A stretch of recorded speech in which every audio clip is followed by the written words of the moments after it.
Hello दोस्तों, स्वागत है आप सबों का आपके अपने YouTube channel success commerce classes में। तो दोस्तों, आज की वीडियो में हम लोग क्लास बीकॉम पार्ट थर्ड ये जो पेपर नंबर 7 है मैनेजमेंट अकाउंटिंग, इसका हम लोग मैनेजमेंट अकाउंटिंग के अंतर्गत एक रेशियो एनालिसिस चैप्टर है, उस चैप्टर का हम लोग आज क्वेश्चन नंबर 61 और जो 64 क्वेश्चन है, ये दोनों इम्पोर्टेंट क्वेश्चन है, तो इनको हम लोग करने वाले हैं। तो वीडियो को अच्छी तरह से समझने के लिए बने रहिएगा अंत तक।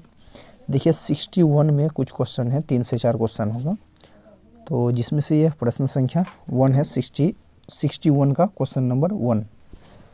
देखिए इसमें क्वेश्चन में दिया हुआ है current ratio 4.5, quick ratio 3, stock 60,000, current liability what, मतलब आपको करंट लायबिलिटी कैलकुलेशन करना है। ये दिया हुआ नहीं है, ये हमें डाटा दिया हुआ है क्वेश्चन में। Current ratio, quick ratio, stock दिया हुआ है। क्वेश्चन कहा है कि आप इससे करंट लायबिलिटी का कैलकुलेशन कीजिए। ठीक है, तो एक चीज़ देखिए इसमें कि सॉल्यूशन किसका किया हुआ है। देखिए अमाउंट किसका दिया हुआ है, स्टॉक का अमाउंट दिया हुआ है। तो क्या स्टॉक का जो अमाउंट है क्विक करंट एसेट्स या फिर करंट रेशियो या फिर क्विक रेशियो में सेट होता है? नहीं, बिल्कुल नहीं, क्योंकि स्टॉक का कोई सेपरेट फार्मूला है ही नहीं।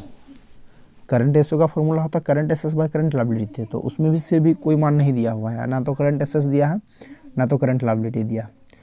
क्विक रेशियो का फार्मूला होता है quick assets by current liability, तो यहाँ भी नहीं, ना तो क्विक एसेट्स का अमाउंट दिया है ना तो करंट लायबिलिटी का दिया हुआ है। तो हम लोग इस 60,000 का प्रयोग डायरेक्ट नहीं कर सकते। तो इस टाइप के प्रश्न में हमें यह करेंगे, जब भी प्रश्न में आपको क्विक रेशियो, करंट रेशियो सारा चीज़ दिया हुआ है, साथ ही साथ स्टॉक का अमाउंट दिया हुआ है, तो इस टाइप के प्रश्न को सॉल्व करने के लिए क्या करना, मान लेना, पहले करंट रेशियो लिखना, current assets by current liability. Current ratio दिया है, देखिए 4.5 दिया है, तो 4.5/1 लिख लेना, कुछ नहीं है नीचे, तो 1 है। इसमें मान लेना कि जो करंट लायबिलिटी है, इसमें सबसे पहले ऊपर में क्या दिया, करंट एसेट्स दिया है, तो करंट एसेट्स को मान लेना। सबसे पहले जैसे कि यहाँ करंट लायबिलिटी लिखा है, तो करंट लायबिलिटी को हमने एक्स माना, तो करंट एसेट्स देखिए क्या दिया है, 4.5 दिया है, तो 4.5 एक्स मान लिए इसको। ठीक उसी तरह से, उसी प्रकार हमें क्या करना है, क्विक रेशियो का भी मान लेना है। तो अब लिखेंगे क्विक रेशियो बराबर quick assets by current liability. तो क्विक एसेट्स जैसे 3 दिया है, तो 3/1 लिख लिए। अब यहाँ हम क्या किए कि ये जो क्विक एसेट्स है 3 दिया है ना, तो 3x मान लिए। जैसे हमें करंट एसेट्स क्या दिया हुआ था, 4.5 दिया हुआ था, तो 4.5 को करंट एसेट्स मान लिए। लायबिलिटी नीचे होता है करंट लायबिलिटी, तो करंट लायबिलिटी को x मान लिए। ठीक उसी प्रकार क्विक एसेट्स का फॉर्मूला क्या होता है, quick assets by current liability, quick ratio का फॉर्मूला। तो क्विक एसेट्स 3 है, तो 3 मान लिए, 3x क्विक एसेट्स। ठीक है, करंट लायबिलिटी देखिए यहाँ 1 दिया है, यानी कि x। करंट लायबिलिटी हम लोग ऑलरेडी मान चुके हैं, दोबारा नहीं मानना है। ठीक, चलिए उसके बाद आगे देखिए, आगे जो है क्वेश्चन में अमाउंट कौन सी का दिया है, स्टॉक का अमाउंट दिया है। तो स्टॉक का फॉर्मूला क्या होता है, स्टॉक कौन सा फॉर्मूला में सेट होता है, तो क्विक एसेट्स निकालते समय स्टॉक का प्रयोग होता है। तो क्विक एसेट्स का फॉर्मूला क्या होता है, करंट एसेट्स माइनस स्टॉक, यानी quick assets is equal to current assets minus stock. तो इस वाले फॉर्मूला में देखिए क्विक एसेट्स हमने क्या माना था, 3x, क्विक एसेट्स को 3x माना था, तो 3x बैठा दिए। ऊपर हमने माना था कि करंट एसेट्स 4.5x माने थे, तो 4.5x बैठा दिए। स्टॉक का अमाउंट दिया हुआ था 60,000, इसको लिख दिए। अब देखिए यहाँ क्या है कि 3x बराबर के इस पार है और बराबर के इस तरफ क्या है 4.5x। अगर हम 3x में, ठीक है, बराबर के ये जो 4.5x है, बराबर के इस तरफ ला करके अगर घटा दें, तो 3 में अगर 4.5 माइनस कर दें, तो क्या होगा, माइनस का 1.5 और इधर माइनस का 60,000। इधर से माइनस कैंसिल हो गया। अब x बराबर क्या किए, 60,000 था, बराबर इस पर रहने दिए, और ये 1.5 जो बराबर इस पर x के साथ गुना में था, पलट करके भागा में आ गया। तो इस तरह से 60,000 को जब हम 1.5 से डिवाइड किए, तो 40,000 आ गया। 40,000 किसका माना गया, x का मान। और x हम लोग किसका माने थे, लायबिलिटी को।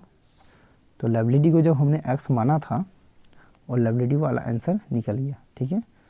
तो इस तरह से हम लोग करंट लायबिलिटी का अमाउंट निकाल लिए, ठीक। 61 हो गया, 61 का 1। अब आगे बात करते हैं 61 का क्वेश्चन नंबर 2। देखिए 61 के अंतर्गत क्वेश्चन नंबर दूसरा क्वेश्चन में ओपनिंग स्टॉक दिया हुआ था 15,000 का, क्लोजिंग स्टॉक दिया हुआ है 25,000 का, स्टॉक टर्नओवर रेशियो दिया है 6 times, cost of goods sold what, यानी कि कॉस्ट ऑफ गुड्स सोल्ड आपको कैलकुलेट करना है, ठीक है।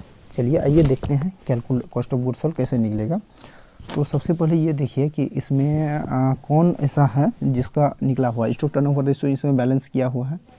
एक चीज़ में ध्यान दीजिए कि स्टॉक टर्नओवर रेशियो क्या है, कैलकुलेट किया हुआ है। तो सबसे पहले क्या करेंगे, स्टॉक टर्नओवर रेशियो को तोड़ने की कोशिश करना है। तो यहाँ स्टॉक टर्नओवर रेशियो उसे भी कॉस्ट ऑफ गुड्स सोल्ड चाहिए ना, तो स्टॉक टर्नओवर रेशियो का ही फॉर्मूला में ये कॉस्ट ऑफ गुड्स सोल्ड रहता है। तो इस टाइप का क्वेश्चन में क्या करना है कि जिसका मान निकला हुआ है, जैसे स्टॉक टर्नओवर रेशियो निकला हुआ, तो इसको तोड़ने का कोशिश करना है स्टॉक टर्नओवर रेशियो। तो स्टॉक टर्नओवर रेशियो का फॉर्मूला क्या होता है, cost of goods sold by average stock. अब यहाँ देखिए हमें स्टॉक टर्नओवर रेशियो मालूम है 6 times, cost of goods sold नहीं मालूम, एवरेज स्टॉक मालूम होना चाहिए। देखिए एवरेज स्टॉक भी मालूम हो जाएगा क्योंकि एवरेज स्टॉक का फॉर्मूला क्या होता है, opening stock plus closing stock by 2। Question में ओपनिंग स्टॉक क्लोजिंग स्टॉक दोनों दिया हुआ है। तो सबसे पहले क्या करना है कि एवरेज स्टॉक निकाल लेना है। Formula opening stock plus closing stock by 2। Opening stock का अमाउंट दिया हुआ है यहाँ 15,000, क्लोजिंग स्टॉक 25,000। अब 15-25 दोनों को जोड़ के 2 से डिवाइड कर दिए तो 20,000 हो गया इसका एवरेज स्टॉक।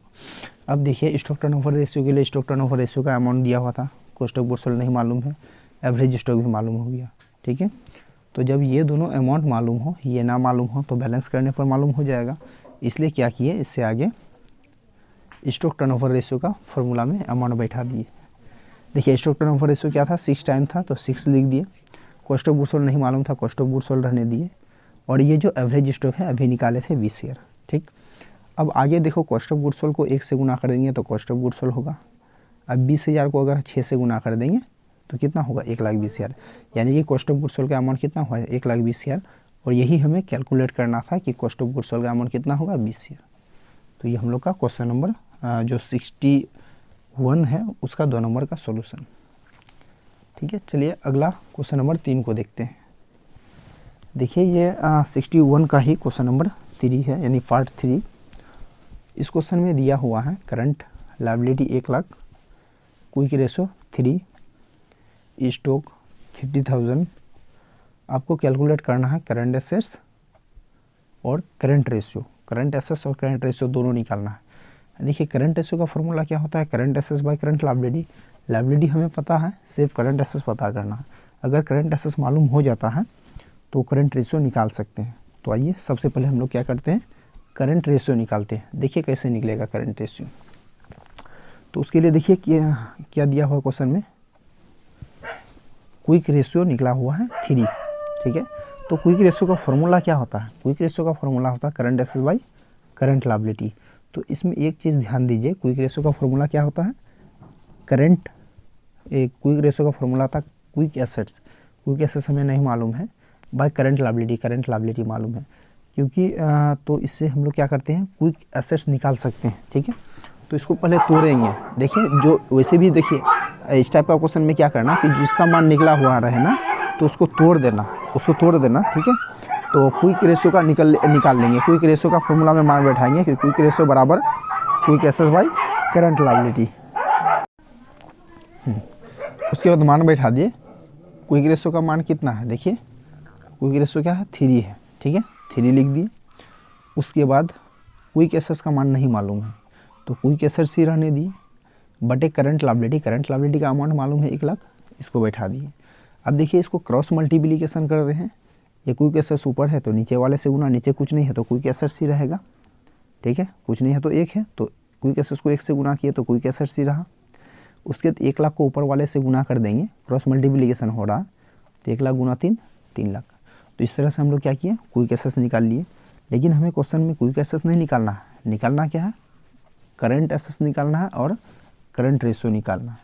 चलिए इसका कहीं ना कहीं काम है, अगर निकला है तो देखिए आगे करंट एसेट्स निकालना है। तो करंट एसेट्स कैसे निकलेगा? अगर हमें क्विक एसेट्स मालूम है तो क्विक एसेट्स में से क्विक एसेट्स का एक फॉर्मूला होता है, quick assets equal to current assets minus stock. यानी कि अगर इस वाला फॉर्मूला में अगर मान हम पुट कर देते हैं तो क्विक एसेट्स का अमाउंट मालूम है, स्टॉक का भी मालूम है, तो ये करंट एसेट्स का कैलकुलेशन हो जाएगा। तो चलिए आइए देखते हैं। देखिए क्विक एसेट्स का फॉर्मूला होता है current assets minus stock. Quick assets अभी हम लोग निकाले थे 3 लाख, करंट एसेट्स नहीं मालूम है और स्टॉक प्रश्न में दिया हुआ है। ठीक है, तो हमें क्विक एसेट्स का मान मालूम करना है ना। तो ऐसा करते हैं कि जैसे कि यहाँ दिया हुआ है 3 लाख का दिया है, हम क्या करते हैं इसको करंट एसेट्स को इधर ही रहने के लिए देते हैं। ठीक है, करंट एसेट्स ये रहा। अब ये 50,000 जो है बराबर के इस तरफ क्या है माइनस में है, इस तरफ आकर के क्या होगा प्लस में होगा। ठीक है, तो इस तरफ में आकर के 50,000 क्या हुआ प्लस में हो जाएगा। 3,000 प्लस 50,000 इक्वल टू 3 लाख और 50,000 इक्वल टू 3,50,000। तो ये हमें करंट एसेट्स का अमाउंट मालूम हो गया। तो 2 चीज़ कैलकुलेशन करना था, एक करंट एसेट्स का वो हमने कर लिया था और करंट रेशियो निकालना है। देखिए करंट रेशियो का फॉर्मूला होता है current assets by current liability. तो करंट एसेट्स अभी कैलकुलेशन किए 3,50,000 का, और जो करंट लायबिलिटी है, करंट लायबिलिटी क्वेश्चन में 1 लाख दिया हुआ था, इसको बैलेंस करने पर 3.5:1 यानी 3.5:1 करंट रेशियो हो गया। यही कैलकुलेट करना था। ठीक है, चलिए उसके बाद अगला क्वेश्चन देखते हैं। देखिए इसी का जो 4 नंबर पार्ट है 61, क्वेश्चन नंबर 61 का, इसमें देखिए दिया हुआ है शेयर होल्डर्स फंड दिया हुआ है 2 लाख का। उसके बाद एसेट्स टर्नओवर रेशियो दिया हुआ है। एसेट्स टर्नओवर सिर्फ लिखा है, मतलब एसेट्स टर्नओवर रेशियो है 4 टाइम्स। उसके बाद total assets to share holders fund, total assets to equity share holder 60%, total assets to share holders fund 60%। इसके अलावा inventory turnover ratio, inventory turnover ratio भी गिवन दिया हुआ है 6 टाइम्स। हमें कैलकुलेट करना है स्टॉक का अमाउंट, कि स्टॉक का अमाउंट क्या होगा इस क्वेश्चन में।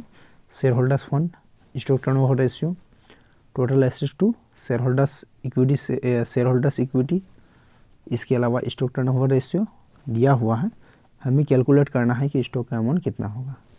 देखिए इसमें एक चीज़ ये है कि क्या कहा है टोटल एसेट्स, तो ऐसे डायरेक्ट कैलकुलेशन हो जाएगा। टोटल एसेट्स के बारे में क्या कह रहा है कि जो टोटल एसेट्स का अमाउंट होगा वो इक्विटी शेयर होल्डर का 60% होगा, और हमें इक्विटी शेयर होल्डर मालूम है। तो सबसे पहले क्या करना है कि जो इक्विटी शेयर होल्डर है उसका 60% निकाल लेना है टोटल एसेट्स। तो देखिए इसमें सॉल्यूशन के अनुसार अकॉर्डिंग टू क्वेश्चन, यानी प्रश्न के अनुसार, प्रश्न क्या कर रहा है कि जो टोटल एसेट्स है वो 60% ऑन इक्विटी शेयर होल्डर, यानी कि जो इक्विटी शेयर होल्डर है उसका 60% क्या होगा टोटल एसेट्स होगा। तो सबसे पहले हम लोग क्या किए टोटल एसेट्स कैलकुलेट कर लिए। कैसे? तो टोटल एसेट्स जो है ना शेयर होल्डर्स फंड का 60% है। तो शेयर होल्डर्स फंड का जो अमाउंट है वो क्वेश्चन में दिया हुआ है 2 लाख, उसका 60% किए 1,20,000 रुपया शेयर होल्डर्स फंड हो गया। ठीक है, शेयर होल्डर्स फंड 2 लाख का था, उसका 60% किए 1,20,000 टोटल एसेट्स का अमाउंट हो। अब इसके आगे हमें क्या करना है कि स्टॉक टर्नओवर रेशियो में इसका अमाउंट बैठाना है। अब स्टॉक टर्नओवर रेशियो में ही क्यों बैठाना है? तो देखिए क्वेश्चन में क्या चीज़ का सोल्यूशन किया हुआ था, एक टोटल एसेट्स वाला दिया होता और एक एसेट्स टर्नओवर रेशियो दिया था। तो इसको हम लोग क्या किए तोड़ लिए। अब ये बचा, अब इसको तोड़ना है एसेट्स टर्नओवर रेशियो को। तो देखिए एसेट्स टर्नओवर रेशियो का फॉर्मूला होता है cost of goods sold by total assets. प्रश्न में कॉस्ट ऑफ गुड्स सोल्ड, प्रश्न में टोटल एसेट्स दिया हुआ था। देखिए यहाँ टोटल एसेट्स दिया हुआ 4 टाइम्स, और इसका फॉर्मूला बैठाएंगे कि टोटल एसेट्स टर्नओवर रेशियो का फॉर्मूला होता है cost of goods sold by total assets. देखिए क्वेश्चन में कॉस्ट ऑफ जो एसेट्स टर्नओवर रेशियो था वो दिया हुआ था 4, तो 4 लिख दिए। अब बटे में कुछ नहीं है तो 1 लिख सकते हैं। ठीक है, उसके बाद देखिए कॉस्ट ऑफ गुड्स सोल्ड नहीं मालूम है, रहने दिए। और टोटल एसेट्स जो है ना अभी हम लोग जस्ट मालूम किए, उसको ला करके यहाँ बैठा दिए। ठीक है, तो फिर इसका क्रॉस मल्टीप्लिकेशन किया, cost of goods sold 1 to 1 is equal to cost of goods sold 1,20,000 गुना 4, 4,80,000 यानी 12/40। तो इस तरह से हम लोग का क्या हुआ कि कॉस्ट ऑफ गुड्स सोल्ड का जो अमाउंट है वो कैलकुलेशन हो गया। ठीक है, चलिए उसके बाद आगे क्या कर रहे हैं, हमें स्टॉक का अमाउंट चाहिए ना। तो अब क्या करेंगे, जो जैसे कॉस्ट ऑफ गुड्स सोल्ड निकल गया, हमें क्या चाहिए, स्टॉक का अमाउंट चाहिए ये वाला। तो स्टॉक का अमाउंट कैसे निकलेगा, तो स्टॉक टर्नओवर रेशियो को तोड़ेंगे। तो आइए सबसे अब क्या करते हैं, स्टॉक टर्नओवर रेशियो को तोड़ते हैं। देखिए स्टॉक टर्नओवर रेशियो का फॉर्मूला क्या होता है, cost of goods sold by average inventory. Question में कॉस्ट ऑफ गुड्स सोल्ड दिया हुआ था 6 टाइम्स, तो 6 लिख लिए। अब कॉस्ट ऑफ गुड्स सोल्ड अभी हम लोग कुछ समय पहले कैलकुलेशन किए, देखिए यहाँ कॉस्ट ऑफ गुड्स सोल्ड अभी कैलकुलेशन किए 4,80,000 का, तो कॉस्ट ऑफ गुड्स सोल्ड हो गया, ठीक है। और बटे में जो एवरेज इन्वेंट्री होता है वो हमें नहीं मालूम है, तो एवरेज इन्वेंट्री का जगह एवरेज इन्वेंट्री ही रहने दी। अब इसके बाद इससे क्रॉस मल्टीप्लिकेशन किए, एवरेज इन्वेंट्री इंटू 6, ठीक है। और जो 4,80,000 गुना कुछ नहीं है तो 1 है, तो एवरेज इन्वेंट्री को 6 से गुना कर देंगे। अच्छा करते हैं कि इसको जो है ना एवरेज इन्वेंट्री को उसके स्थान पर लेकर के चल जाते हैं, ठीक है। एवरेज इन्वेंट्री को इसके स्थान पर और इसको इसके स्थान पर, ठीक है। यानी तो फिर अगर हम क्या करते हैं, एवरेज इन्वेंट्री को अगर इधर में लेके जाते हैं तो क्या होगा, 6 इंटू एवरेज इन्वेंट्री होगा, 6 इंटू एवरेज इन्वेंट्री होगा, और इधर क्या रहेगा 480,000, है ना। तो अब हमें क्या करना है, एवरेज इन्वेंट्री का अमाउंट चाहिए, तो 6 जो इधर क्या है गुना में है, इस तरफ लेकर के भगा में करना होगा। वही काम यहाँ किया गया है कि जो एवरेज इन्वेंट्री इधर रहेगा और 6 जो एवरेज इन्वेंट्री के साथ ये गुना में है, पलट करके ये क्या चले गया, भगा में चल गया। तो इस तरह से जो हो गया 4,80,000 बटे 6, यानी कि 80,000 रुपये का अमाउंट क्या हुआ, एवरेज इन्वेंट्री। एवरेज इन्वेंट्री कहने का मतलब क्या है, ओपनिंग इन्वेंट्री भी इतने का और क्लोजिंग इन्वेंट्री भी इतने का। क्वेश्चन कह दिया था कि दोनों बराबर है, इसलिए ओपनिंग क्लोजिंग इतना ही रहा, ठीक है। चलिए उसके बाद आगे बात करते हैं क्वेश्चन नंबर 65 का। देखिए ये क्वेश्चन नंबर जो 65 है, ये समराइज बैलेंस शीट वाला क्वेश्चन है। हाँ, इसका सॉल्यूशन थोड़ा लॉन्ग हो सकता है, और ये बात एग्जाम में पूछने का बाद तो हाँ, अब तक 2-3 बार अगर 10 साल का क्वेश्चन उल्टा करके देखें तो 2 से 3 बार कम से कम पूछा जा चुका है, ठीक है। तो कोशिश कीजिए कि आप लोग भी इसका तैयारी करके जाइए, हो सके आप लोग को भी पूछ दें। चलिए स्टार्ट करते हैं। देखिए इस क्वेश्चन में दिया हुआ है, करंट रेशियो दिया हुआ है 2.00 लिखा हुआ है, 2.00, ठीक है। आप 00 को ध्यान मत दीजिए, क्योंकि पॉइंट के बाद 0 का कोई वैल्यू नहीं होता है, यानी कि 2 दिया हुआ है, ठीक है। यानी इसको हम लोग क्या पढ़ेंगे, 2:1, ठीक। चलिए उसके बाद लिक्विड रेशियो दिया हुआ है 1 दिया है, तो इसको हम लोग 1:1 पढ़ेंगे, ठीक है। चलिए यानी कि अनुपात लगा देना है सब में। उसके बाद आगे प्रोप्राइटरी रेशियो दिया हुआ है 0.75, प्रोप्राइटरी रेशियो 0.75 दिया है। और प्रश्न में यह भी लिखा हुआ है कि ये जो प्रोप्राइटरी फंड है, ये इस वाले फार्मूला का प्रयोग किया गया है इसको निकालने में, fixed assets by proprietors fund. Proprietary ratio निकालने के लिए fixed assets by proprietors fund ratio का इस्तेमाल किया गया। ये हमें क्वेश्चन में दिया हुआ है, और जब आगे सॉल्यूशन करेंगे तो इसका प्रयोग है, ठीक है। चलिए उसके बाद आगे दिया हुआ है, इसमें वर्किंग कैपिटल का अमाउंट दिया हुआ है 50,000 का, और रिजर्व एंड सरप्लस दिया हुआ है 30,000 का, बैंक ओवरड्राफ्ट दिया है 10,000 का। आपसे क्वेश्चन बोला है कि समराइज्ड बैलेंस शीट बनाइए, यानी संक्षिप्त चिट्ठे बनाइए। समराइज्ड बैलेंस शीट का मतलब ये होता है कि बैलेंस शीट के अंदर या तो करंट एसेट्स रहेगा या तो करंट लायबिलिटी रहेगा। मतलब समराइज्ड बैलेंस शीट का मतलब ये हुआ कि करंट एसेट्स करंट लायबिलिटी दोनों को नहीं दिखाया जाएगा। अगर मान लीजिए करंट एसेट्स का अमाउंट ज़्यादा है, करंट लायबिलिटी कम है, तो एसेट साइड में करंट लायबिलिटी घटा दिया जाएगा। अगर करंट लायबिलिटी का अमाउंट कम है और करंट एसेट्स का अमाउंट अगर करंट लायबिलिटी का अमाउंट ज़्यादा है और करंट एसेट्स का अमाउंट कम है, तो लायबिलिटी साइड में करंट एसेट्स को घटाकर लिखा जाएगा, ठीक है। चलिए इसके सॉल्यूशन को देखते हैं हम लोग। देखिए सॉल्यूशन में हमें क्या करना है कि जैसे हम लोग बैलेंस शीट बनाने के लिए कहा, तो बैलेंस शीट में क्या क्या होता है, शेयर कैपिटल होता है, रिजर्व एंड सरप्लस होता है।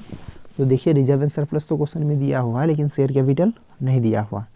तो हमें क्या करना है, शेयर कैपिटल कैलकुलेशन करना है, इसके अलावा कुछ फिक्स्ड एसेट्स कैलकुलेशन करना है, और कुछ प्रोप्राइटर्स फंड वगैरह, यानी करंट एसेट्स करंट लायबिलिटी ये दिया हुआ नहीं है, ये हमें क्या करना होगा, कैलकुलेशन करना होगा।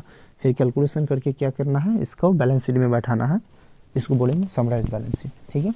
तो ये सारा चीज़ हमें क्वेश्चन में दिया हुआ था, हमें कैलकुलेशन करना है समराइज बैलेंस शीट का। तो आइए सबसे पहले कुछ एसेट्स और लायबिलिटी जो भी होता है, करंट एसेट्स करंट लायबिलिटी, उसको निकालते हैं पहले। देखिए इसका सॉल्यूशन यहाँ से स्टार्ट होता है अकॉर्डिंग टू क्वेश्चन। जैसे कि प्रश्न कहाँ है, क्या कहाँ है, तो वर्किंग कैपिटल जो है ना 2 है, ठीक है। तो करंट रेशियो का फॉर्मूला क्या होता है, current assets by current liability. तो हम जो इसको तोड़ने का शुरुआत करेंगे वो करंट रेशियो से ही करेंगे। इसका रीज़न ये है कि हमें अमाउंट किसका दिया है, वर्किंग कैपिटल का दिया। वर्किंग कैपिटल का क्या फॉर्मूला होता है, current assets minus current liability. तो करंट रेशियो का फॉर्मूला में करंट एसेट्स करंट लायबिलिटी दोनों का नाम आता है ना, क्योंकि करंट रेशियो का फॉर्मूला है current assets by current liability. हमें क्या चाहिए, वर्किंग कैपिटल, और वर्किंग कैपिटल का भी फॉर्मूला यही होता है कुछ, current assets minus current liability. तो हमें यहाँ क्या करना है, स्टार्ट करना है अपना सॉल्यूशन करंट रेशियो से। तो लिखिए है according to question current ratio is equal to current assets by current liability. अब देखिए यहाँ करंट रेशियो क्या है, 2 है, तो ऊपर में लिखे हैं करंट एसेट्स 2 और बटे में कुछ नहीं है तो 1 है, यानी कि करंट एसेट्स हो गया 2 और करंट लायबिलिटी 1। अब यहाँ मान भी लिए हम लोग कि मान लिए कि जो करंट एसेट्स है वो 1 है और करंट लायबिलिटी यहाँ उल्टा हो गया, करंट एसेट्स 2 होगा, सॉरी यहाँ करंट एसेट्स 2 होगा जैसे कि यहाँ, ठीक है। तो करंट एसेट्स 2 और करंट लायबिलिटी 1, ठीक। चलिए उसके बाद आगे का सॉल्यूशन करते हैं। इसको हम लोग क्या करेंगे, वर्किंग कैपिटल में कन्वर्ट कर देंगे। अब देखिए इसे वर्किंग कैपिटल में ही क्यों कन्वर्ट किए, इसका रीज़न ये है कि वर्किंग कैपिटल का ही फॉर्मूला होता है current assets minus current liability, ठीक है। और करंट रेशियो का भी फॉर्मूला होता है current assets by current liability.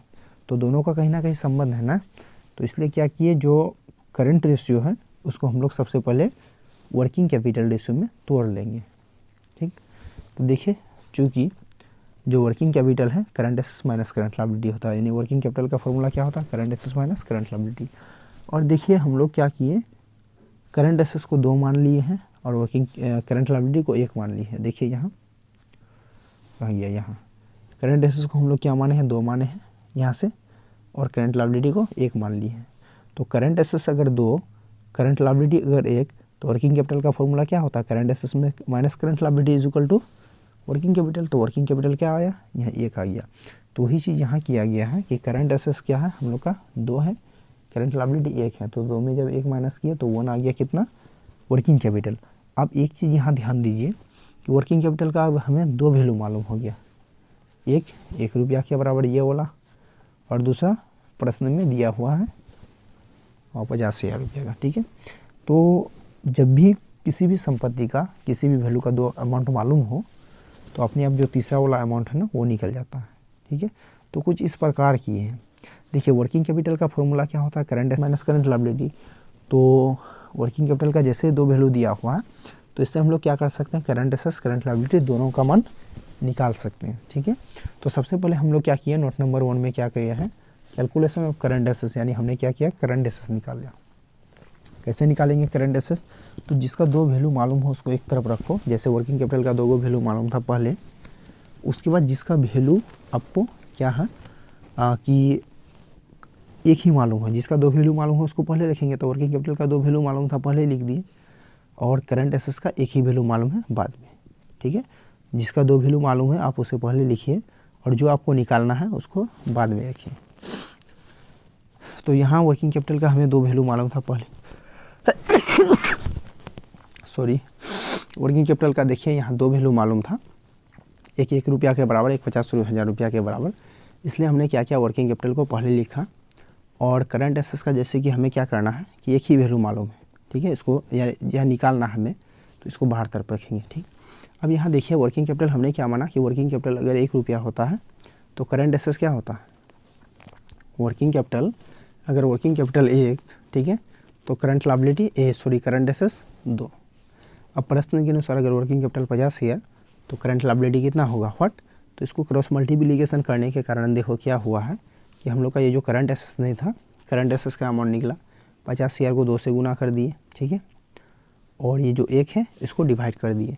तो जब हम इसको बैलेंस किए तो 1 लाख रुपये का क्या हो गया, करंट एसेट्स आ गया, ठीक है। तो जो कि हम लोग का करंट एसेट्स का ज़रूरत है बैलेंस शीट के अंदर, चलो एक चीज़ निकल गया। अब आगे हम लोग इसका क्या कैलकुलेशन कर सकते हैं, तो ये जो करंट लायबिलिटी है ना, करंट लायबिलिटी भी हम इस तरह से क्रॉस मल्टीप्लिकेशन करके निकाल सकते हैं। हाँ, एक चीज़ ध्यान रखिएगा, ये नोट नंबर देना अनिवार्य है, ठीक है। चलिए उसके बाद देखिए हम लोग क्या किए हैं कि जो दूसरा नंबर है, सेकेंड टाइम हम लोग नोट नंबर 2 दे करके करंट लायबिलिटी का कैलकुलेशन कर लिए।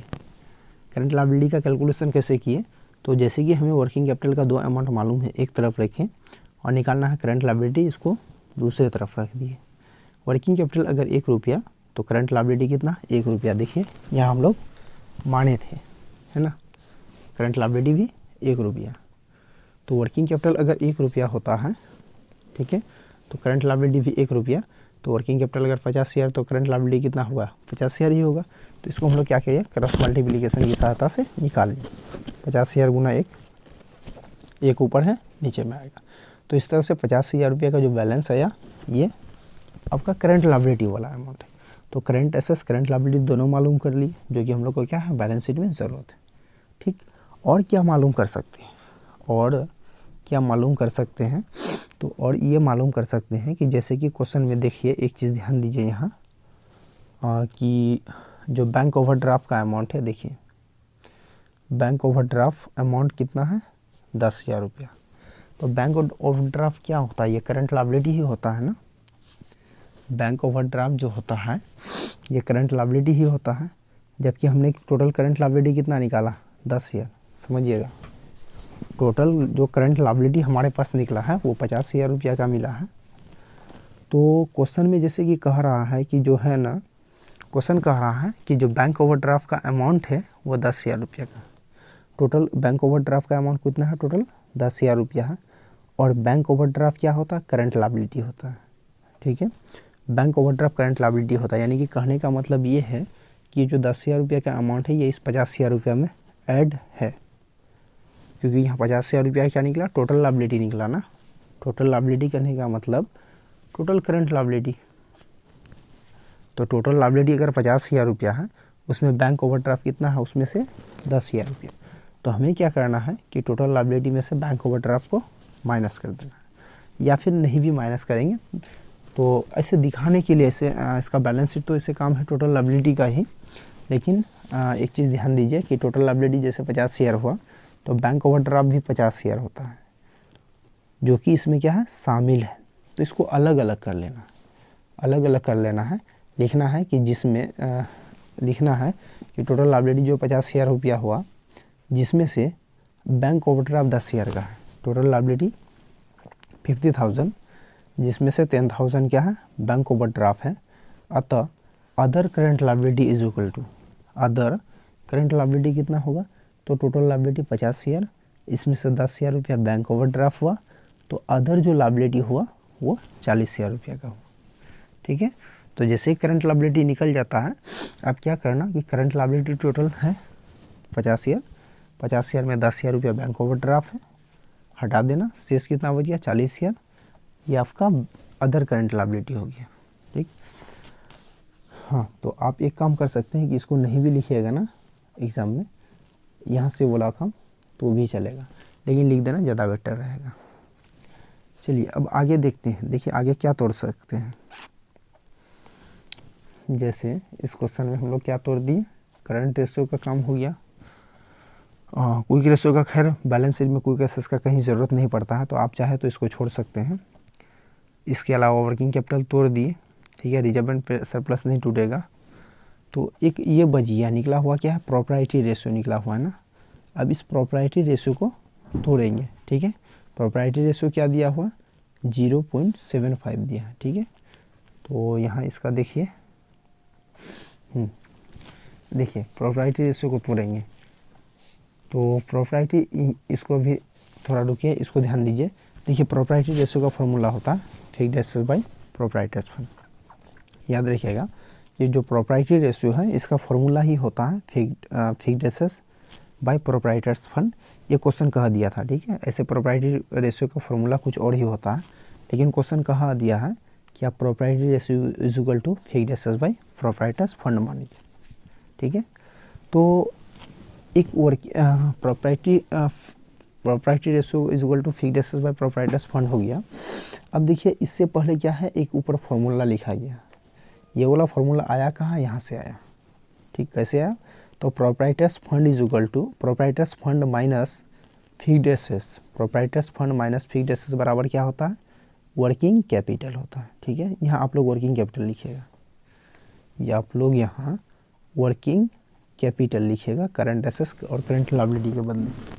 तो एक चीज़ यहाँ रखिएगा, स्पेशली ये फॉर्मूला यहाँ काम करेगा कि जो वर्किंग कैपिटल है इस वाले क्वेश्चन के लिए, वर्किंग कैपिटल का ऐसे फॉर्मूला होता है current assets minus current liability, लेकिन इस वाले प्रश्न को हल करने के लिए क्या करना कि जो वर्किंग कैपिटल का अमाउंट है, वर्किंग कैपिटल का जो फॉर्मूला है ना, ये वाला फॉर्मूला मानना कि जो शेयर होल्डर्स फंड है, यानी कि प्रोप्राइटर्स फंड है, प्रोप्राइटर्स फंड में अगर हम फिक्स्ड एसेट्स को माइनस कर देते हैं तो वर्किंग कैपिटल होता है। तो याद रखिएगा यहाँ वर्किंग कैपिटल का न्यू वाला फॉर्मूला अप्लाई करना है, और ये वाला फॉर्मूला सिर्फ यहीं अप्लाई होगा, इसके अलावा कहीं और नहीं अप्लाई होने वाला है। क्या वाला फॉर्मूला है, तो समराइज बैलेंस शीट कैलकुलेशन करते समय वर्किंग कैपिटल बराबर लिखना proprietors fund minus fixed assets, ठीक है। चलिए अब यहाँ देखिए प्रोप्राइटर्स फंड और फिक्स्ड एसेट्स, प्रोप्राइटर्स फंड क्या है, एक है, तो हमने क्या क्या माना है कि प्रोप्राइटर्स फंड एक है, और ये वाला क्या है, फिक्स्ड एसेट्स है, तो फिक्स्ड एसेट्स है, ये मान लिए, ठीक है। अब इसको हम क्या करेंगे, वर्किंग कैपिटल में कन्वर्ट कर देंगे, क्योंकि वर्किंग कैपिटल का क्वेश्चन में हमें अमाउंट दिया हुआ था। जैसे वर्किंग कैपिटल का 2 वैल्यू मालूम हो जाएगा तो क्रॉस मल्टीप्लिकेशन करेंगे, तो इस वजह से हमने क्या माना, तो ये जो 0.75 है वो फिक्स्ड एसेट्स है, और 1 जो है ये प्रोप्राइटर्स फंड है। तो वर्किंग कैपिटल का फॉर्मूला क्या हुआ, proprietors fund minus fixed assets is equal to working capital, ठीक। तो यहाँ अप्लाई कर दी है वही वाला फॉर्मूला, देखिए यहाँ proprietors fund minus fixed assets is equal to क्या, वर्किंग कैपिटल, यानी करंट एसेट्स और करंट लायबिलिटी। देखिए प्रोप्राइटर्स फंड क्या है, एक है, ठीक है, और जो फिक्स्ड एसेट्स इसको माने हैं 0.75 माने हैं, तो अगर एक में 0.75 माइनस करेंगे 0.25 बचेगा, ये क्या है, वर्किंग कैपिटल है। तो आप एक चीज़ यहाँ फिर से ध्यान दीजिए, वर्किंग कैपिटल का 2 वैल्यू मालूम हो गया ना, एक 0.25 और 50,000। तो जब हमें वर्किंग कैपिटल का 2 वैल्यू मालूम, तो इससे हम लोग क्या कर सकते हैं, प्रोप्राइटर्स फंड, वर्किंग कैपिटल में कौन कौन चीज़ उपयोग हुआ है, प्रोप्राइटर्स फंड और फिक्स्ड एसेट्स, तो वर्किंग कैपिटल की सहायता से प्रोप्राइटर्स फंड और फिक्स्ड एसेट्स कैलकुलेट कर सकते हैं। ऐसे देखिए अब नोट नंबर 2 हो गया था, नोट नंबर 3 देना है। इस वाले नोट नंबर में हम क्या करेंगे कि प्रोप्राइटर्स फंड और फिक्स्ड एसेट्स, ठीक है, 2 नोट से निकाल सकते हैं। क्यों निकालेंगे, तो जैसे कि हम लोग निकालें ना वर्किंग कैपिटल निकालने में, जैसे कि इससे पहले करंट एसेट्स करंट लायबिलिटी इस्तेमाल हुआ था, तो क्रॉस मल्टीप्लिकेशन हमने करंट करके करंट एसेट्स और करंट लायबिलिटी निकाल लिया था। अब इस वाले क्वेश्चन में क्या करना है कि प्रोप्राइटर्स फंड में शेयर होल्डर्स फंड को माइनस करना है। तो क्या हुआ, 0.25 आया, और इसको हम लोग क्या माने, वर्किंग कैपिटल माने, ठीक है। तो वर्किंग कैपिटल निकालने के लिए क्या क्या प्रयोग हुआ, प्रोप्राइटर्स फंड और फिक्स्ड एसेट्स। तो वर्किंग कैपिटल का जैसे 2 वैल्यू मालूम हो गया, इन दोनों वैल्यू की सहायता से हम क्या करेंगे, फिक्स्ड एसेट्स और प्रोप्राइटर्स फंड निकालेंगे। लेकिन नोट नंबर दे देना है, तो ये अगला हम लोग का नोट है, नोट नंबर 3। नोट नंबर 3 में हम क्या करेंगे, फिक्स्ड एसेट्स का कैलकुलेशन करेंगे। देखिए फिक्स्ड एसेट्स का कैलकुलेशन कैसे होगा, तो वर्किंग कैपिटल का 2 वैल्यू मालूम है, ठीक है, जिसका 2 वैल्यू मालूम है बोल लो, फिर बाद में जिसका मान निकालना है। देखिए क्वेश्चन में वर्किंग कैपिटल हम लोग जो ये वाला सूत्र का प्रयोग किए अभी, फिक्स्ड एसेट्स वाला, तो proprietors fund minus fixed assets करके, तो इसमें वर्किंग कैपिटल कितना हुआ, 0.25 आया। वर्किंग कैपिटल अगर 0.25, तो फिक्स्ड एसेट्स का अमाउंट कितना, देखिए 0.75 है ना, फिक्स्ड एसेट्स का अमाउंट कितना है, 0.75। तो वर्किंग कैपिटल अगर 0.25, तो फिक्स्ड एसेट्स होता है 0.75। अगर वर्किंग कैपिटल एक्चुअल में 50,000 का, तो फिक्स्ड एसेट्स एक्चुअल में व्हाट, ये क्या हुआ, क्रॉस मल्टीप्लिकेशन हो गया। वर्किंग कैपिटल अगर 0.25, तो फिक्स्ड एसेट्स 0.75, वर्किंग कैपिटल अगर 50,000, तो फिक्स्ड एसेट्स व्हाट, इसको हम लोग क्या किए, क्रॉस मल्टीप्लिकेशन कर दिए। इस तरह से क्या आ गया, फिक्स्ड एसेट्स का अमाउंट आ गया। चलिए फिक्स्ड एसेट्स का भी काम है हम लोग को बैलेंस शीट में। अब उसके बाद अगला नोट में, नोट नंबर 4। देखिए नोट नंबर 4 में क्या करने, तो प्रॉपर्टी फंड निकालना है। प्रॉपर्टी फंड मतलब शेयर होल्डर्स फंड, और शेयर होल्डर्स फंड का बैलेंस शीट में काम है, ठीक है। तो वर्किंग कैपिटल का 2 वैल्यू मालूम पहले, प्रॉपर्टीज फंड का 1 वैल्यू मालूम है, या निकालना है इसको बाद में। देखिए वर्किंग कैपिटल अगर 0.25 होता है तो प्रोप्राइटर्स फंड 1, वर्किंग कैपिटल अगर 50,000 तो प्रोप्राइटर्स फंड व्हाट कितना होना चाहिए। वर्किंग कैपिटल अगर 0.25 होता है तो प्रोप्राइटर्स फंड होता है 1 रुपीज़, वर्किंग कैपिटल अगर 50,000 तो प्रोप्राइटर्स फंड कितना होगा, प्रोप्राइटर्स फंड कितना होगा। तो हम लोग क्या करेंगे, इसको क्रॉस मल्टीप्लिकेशन करेंगे। तो इस तरह से प्रोप्राइटर्स फंड कैसे निकाले, 50,000 गुना 1 और 0.25 जो ऊपर में था वो नीचे में आ गया। तो इस प्रकार जो प्रोप्राइटर्स फंड हुआ वो 2 लाख का हो गया। ठीक है, चलिए देखिए अब एक चीज़ देखिए, आप आगे देंगे नोट नंबर 5। नोट नंबर 5 में हमें क्या करना है, शेयर कैपिटल का कैलकुलेशन करना है।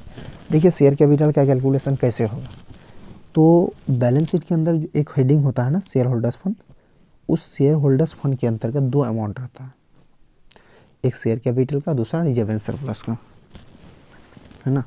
तो हम लोग को क्या करना है, शेयर कैपिटल कैलकुलेट करना है। तो प्रोप्राइटर्स फंड में 2 पैसा शामिल रहता है, शेयर कैपिटल और प्रोप्राइटर्स फंड का, शेयर कैपिटल और प्रोप्राइटर्स फंड का। तो अगर हम क्या किए, जो प्रोप्राइटर्स फंड है 2 लाख का है, 2 लाख टोटल प्रोप्राइटर्स फंड है, ठीक है, जिसमें से रिजर्व एंड सरप्लस 30,000 है, कुल मिलाकर के 2 लाख रुपया प्रोप्राइटरी फंड है, इसमें से 30,000 रुपया क्या है, रिजर्व एंड सरप्लस है। तो शेष क्या बच गया, 1,70,000। देखिए ऐसे होता है ना, जैसे शेयर होल्डर्स फंड है, शेयर होल्डर्स फंड के अंतर्गत 2 अमाउंट लिखते हैं, एक शेयर कैपिटल वाला और दूसरा नंबर लिखते हैं रिजर्व एंड सरप्लस का। तो इन दोनों को जोड़ने पर क्या होगा कि जो टोटल शेयर होल्डर्स फंड में क्या क्या है, शेयर और रिजर्व एंड सरप्लस दोनों हैं। तो शेयर होल्डर्स फंड में हमने क्या किया कि शेयर कैपिटल को माइनस कर दिए, ठीक है, रिजर्व वगैरह है इसको माइनस कर देंगे तो क्या बचेगा, सिर्फ शेयर बचेगा। तो वही चीज़ यहाँ की है कि टोटल प्रोप्राइटर्स फंड 2 लाख है, इसमें से रिजर्व एंड सरप्लस 30,000 है, शेष जो 1070 बचा ये आपका शेयर कैपिटल है। ठीक है, अब देखिए इसका बैलेंस शीट में एंट्री करेंगे। ठीक, बैलेंस शीट में आपको हेडिंग सबसे पहले देना है समराइज्ड बैलेंस शीट ऑफ उस कंपनी का नाम, समराइज्ड बैलेंस शीट ऑफ उस कंपनी का नाम जिसका हम लोग तैयार कर रहे हैं। ठीक है, डेट लिखेंगे S1 डे करके, जो डेट दिया हुआ है उस डेट को नोट कर लेना है। इसके आगे है, एक सेकेंड, देखिए summarised balance sheet. Summarised balance sheet में मैंने आपको बताया था कि या तो करंट एसेट्स लिखेंगे या तो करंट लायबिलिटी लिखेंगे। ठीक है, तो इसमें सबसे पहला हेडिंग होता है equity and liability. Equity and liability के अंतर्गत सबसे पहला होता है सब हेडिंग शेयर होल्डर्स फंड। ठीक है, तो शेयर होल्डर्स फंड के अंतर्गत याद रखिएगा 2 अमाउंट शामिल करेंगे। सबसे पहला शेयर कैपिटल का, यानी कि शेयर बेच करके जो पैसा कलेक्ट होता है उसको शेयर कैपिटल कहते हैं, तो शेयर कैपिटल का।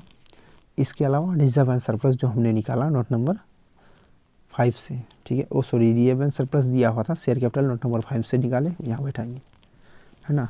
तो शेयर कैपिटल और रिजर्व एंड सरप्लस आ गया। इसके अलावा नॉन करेंट लायबिलिटी वगैरह होता है तो वो तो है नहीं, इसको टोटल कर दिया 2 लाख का। ठीक है, चलिए उसके बाद देखिए एसेट्स के अंतर्गत क्या है, non current assets. Non current assets में fixed asset, land, building, plant, machinery. ठीक, अब उसके बाद मैंने आपको कहा था कि जो समराइज्ड बैलेंस शीट होता है उसमें या तो करंट एसेट्स लिखा होता है या तो करंट लायबिलिटी होता है, इसके बीच में कुछ नहीं। तो देखिए इसमें क्या है कि करंट एसेट्स का अमाउंट दिया है 1 लाख और हमने जो करंट लायबिलिटी निकाला था वो 50,000 का निकाला था। तो इसमें क्या किए, करंट एसेट्स में से ये कम है, करंट एसेट्स का अमाउंट ज़्यादा है, करंट लायबिलिटी का अमाउंट क्या है, कम है। तो इसको हम लोग क्या किए, एसेट साइड में लिख दिए, करंट एसेट्स में से लायबिलिटी घटाकर। ठीक है, अगर लायबिलिटी साइड का अमाउंट ज़्यादा होता तो लायबिलिटी लिख दे करंट एसेट्स घटा करके। फिलहाल यहाँ क्या है, करंट एसेट्स का अमाउंट लायबिलिटी वाले से ज़्यादा है, तो करंट लायबिलिटी में से करंट एसेट्स में से करंट लायबिलिटी माइनस कर दिए, तब जो अमाउंट बचा वो हम लोग का क्या बचा, तो नेट एसेट्स बचा। ठीक है, अब रही बात ये 1 नंबर 2 नंबर कुछ प्रयोग किया गया है, इसका मतलब क्या हुआ, ये जो 2 नंबर प्रयोग हो रहा है ना, इसके बारे में जो डिटेल्स है वो पेज नंबर 2 में मिल जाएगा। ठीक है, और यहाँ जो नोट नंबर 1 लिखा हुआ है, ठीक है, तो नोट नंबर 1 जो यहाँ पे लिखा है रिजर्व एंड सरप्लस के लिए, ठीक है, करंट एसेट्स निकालने के लिए। उसके बाद आगे जो तीसरा नंबर नोट का प्रयोग किया गया है ये फिक्स्ड एसेट्स का कैलकुलेशन के लिए। तो आज के वीडियो में बस इतना ही। वीडियो समझ में आया? आपको कैसा लगा आप कमेंट करके एक बार ज़रूर बताएं कि आपको वीडियो कैसा लगा। तो ये जो क्वेश्चन है कुछ छूट गया था, ये इंपॉर्टेंट क्वेश्चन है, आप लोग ज़रूर एक बार करके जाए एग्ज़ाम में, काफ़ी हेल्पफुल होगा। आज की वीडियो में बस इतना ही। वीडियो अच्छा लगे तो लाइक शेयर और कमेंट जरूर करना। Thanks for watching.